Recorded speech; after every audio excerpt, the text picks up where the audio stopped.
નમસ્તે, આજે 3 મોટા સમાચારની વાત કરીશું, જેમાં ગુજરાતમાં ચોમાસું નબળું પડ્યું, વાવણી માટે ખેડૂતોને સલાહ અને મોદી સરકારે લીધો સૌથી મોટો નિર્ણય. સમાચાર વિગતવાર જણાવું તે પહેલા અમારી ચેનલને સબસ્ક્રાઇબ કરી દેજો. આજના પ્રથમ સમાચારની વાત કરીએ તો ગુજરાતમાં ચોમાસું નબળું પડ્યું, હવે ક્યાંક અને ક્યારે વરસાદ પડશે. ગુજરાતના દક્ષિણ વિસ્તારોમાં હળવો વરસાદ પડ્યો હતો. રાજ્યમાં હાલ ચોમાસા પહેલાંની ગતિવિધિ શરૂઆત થઈ ગઈ છે. દક્ષિણ ગુજરાતના કેટલાક વિસ્તારો અને અમરેલી અને ભાવનગર જેવા વિસ્તારોમાં વરસાદ પડી રહ્યો છે, જ્યારે સૌરાષ્ટ્રના કેટલાક વિસ્તારોમાં છૂટોછવાયો વરસાદ પડી રહ્યો છે. આ સિવાય હાલમાં દક્ષિણ ભારતમાં મુંબઈ અને કોલકાતામાં ભારેથી અતિભારે વરસાદ પડી રહ્યો છે. ભારતીય હવામાન વિભાગના જણાવ્યા અનુસાર ચોમાસું હવે ગુજરાત પહોંચી ચૂક્યું છે. ચોમાસું દક્ષિણ ગુજરાતના કેટલાક વિસ્તારમાં પહોંચી ગયું છે.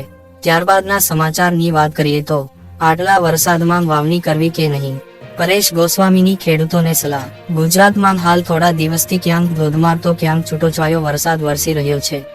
હવામાન વિભાગના જણાવ્યા પ્રમાણે નૈઋત્યનું ચોમાસું પણ 24 કલાકમાં ગુજરાતમાં દસ્તક કરી દેશે, જેથી મોટાભાગના ખેડૂતોને એક વાતની ચિંતા છે કે અમે વાવણી ક્યારે કરીએ તો અમને સારો પાક મળે.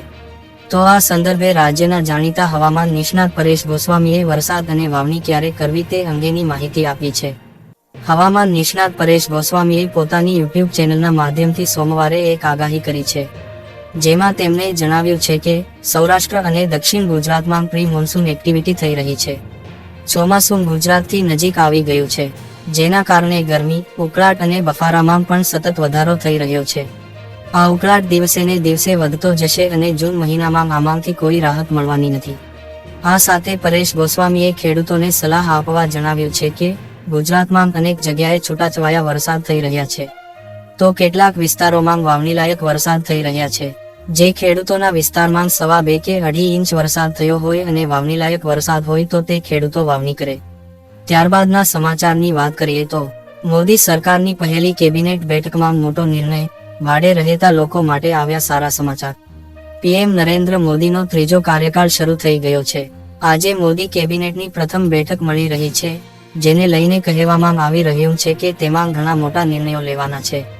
ત્યારે આ મહત્વની બેઠકમાં પહેલો નિર્ણય લેવામાં આવ્યો છે. પ્રથમ બેઠકમાં લેવાયેલા નિર્ણય અનુસાર પીએમ આવાસ યોજનાને વધુ લંબાવવામાં આવી છે. પીએમ આવાસ યોજના હેઠળ 3 કરોડ નવા મકાનો બનાવવામાં આવશે. આ પહેલા 4.21 કરોડ ઘર બની ચૂક્યા છે. સોમવારે પીએમ મોદીની કેબિનેટની પ્રથમ બેઠક મળી હતી, જે અંતર્ગત આ નિર્ણય લેવામાં આવ્યો હતો. તો આ હતા આજના મુખ્ય સમાચાર. મળીશું નવી અપડેટ સાથે. નમસ્કાર.